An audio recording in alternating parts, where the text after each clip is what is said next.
नमस्कार। आज हम एक बहुत ही खास किताब पर बात करने वाले हैं जिसने हाल ही में काफी चर्चा बटोरी है। हार्टलैम्प, अनकही नारी कहानियां। और इसे 2025 का अंतर्राष्ट्रीय बुकर पुरस्कार भी मिला है।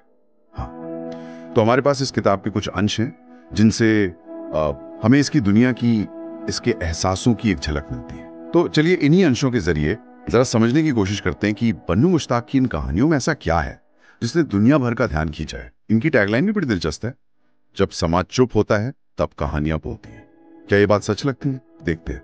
सबसे पहले तो ये साफ कर दें कि ये कोई एक लंबा उपन्यास नहीं है। ये असल में दक्षिण भारत की मुस्लिम महिलाओं के जीवन पर आधारित 19 छोटी कहानियों का एक कलेक्शन। मतलब ऐसी जिंदगियां, ऐसी आवाजें जिन्हें अक्सर किनारे कर दिया जाता है या शायद सुना ही नहीं जाता। हाँ बिल्कुल। और इन कहानियों के केंद्र में आप कह सकते हैं एक तरह का तनाव है। लगातार एक तरफ औरत की अपनी आजादी की इच्छा, उसकी पहचान की तलाश, और दूसरी तरफ समाज, परंपराएं, कभी-कभी मजहब की बंदिशें भी। पर ये सिर्फ लिंग का मामला नहीं है। ये कहानियां ये भी दिखाती हैं कि कैसे औरत की पहचान उसके धर्म, उसके वर्ग, उसकी पारिवारिक पृष्ठभूमि, इन सब चीजों से मिलकर बनती है। और यही चीज उसके संघर्ष को और पेचीदा बना देती है। और सबसे अहम मुद्दा जो मुझे लगता है उभरता है, वो है आवाज का, या फिर ज्यादातर खामोशी का।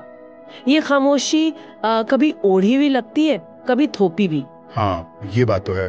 और कमाल की बात यह है कि किरदार बहुत ही आम है। मतलब कोई बड़े हीरो नहीं, जैसे हमारे आसपास ही उठाए गए हों। मिसाल के तौर पे एक अंश में एक माँ है जो अपनी बेटी को बचाने के लिए शायद समाज से या किसी अनदेखे खतरे से खुद खामोशी चुन लेती है। अभी पढ़कर सोचना पड़ता है कि ये खामोशी उसकी ताकत है, सुरक्षा है या घुटन है ना? बिल्कुल। ये सवाल पाठक के मन में छोड़ देती है कहानियां। और फिर वो मदरसे की दीवारों के पीछे एक लड़की, उसके दबे हुए सपने। क्या वो सपने सिर्फ दबे हैं या उनमें कई कोई चिंगारी भी है? हाँ, ये सूक्ष्म इशारे हैं। या फिर वो विधवा जो प्यार, मजहब, अपनी इच्छाएं, इनके बीच कहीं अपना रास्ता ढूंढ रही है। कोई असाधारण नायक नहीं, बस रोज की कश्मकश, अंदर की लड़ाई। आपको क्या लगता है, इनकी इसी सादगी में ही इनकी असल ताकत है? बिल्कुल, मुझे तो यही लगता है। यही बन्नू मुश्ताक की सबसे बड़ी खूबी है। वो रोजमर्रा की जिंदगी में ही वो गहरी बातें दिखा देती हैं। और उनकी लिखने की शैली भी वैसी है, मतलब काव्यात्मक है, बहुत सूक्ष्म है। भाषा ऐसी है जो शोर नहीं मचाती, फुसफुसाती है, पर वो सीधे दिल में उतरती है। वो आपको झिंझोड़ती नहीं, पर सोचने पे मजबूर जरूर करती है, धीरे धीरे असर करती है। जैसे कोई धीमी आंच पर पकने वाली चीज होती है ना, जिसका स्वाद देर तक रहता है। शब्द कम होते हैं कई बार, लेकिन उनके बीच के जो खामोशी है, वो अनकहा हिस्सा, वो बहुत कुछ कह जाता है। और देखिए, यहाँ दीपा भास्ती के अनुवाद का जिक्र करना तो बनता है। कन्नड़ से अंग्रेजी में जो उन्होंने अनुवाद किया है, वो सिर्फ शब्दों का अनुवाद नहीं है। उन्होंने उस एहसास को, उस बारीकी को, उस खामोशी को, उसको भी अंग्रेजी में उतारा है। और मेरे ख्याल से इसी वजह से ये कहानियां अपनी जड़ों से निकलकर दुनिया भर में पहुंच पाई। हाँ, ये तो पढ़ते ही महसूस होता है कि बिना शोर किए भी कितनी गहरी बात कही जा सकती है। शायद इसीलिए कहा गया है कि ये कहानियां सच बोलती हैं बिना शोर किए।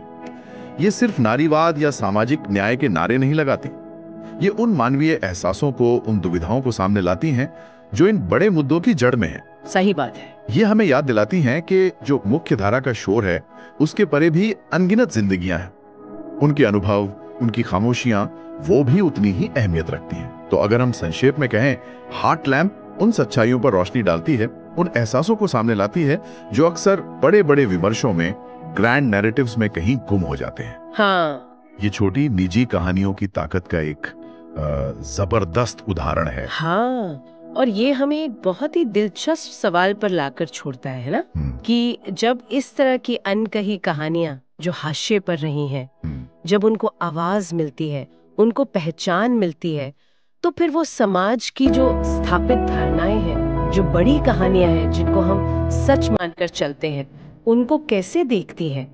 क्या वो हमारी समझ को बदलती हैं, या उसे चुनौती देती हैं, या शायद उसे और ज्यादा जटिल बना देती हैं? ये एक सोचने वाली बात है।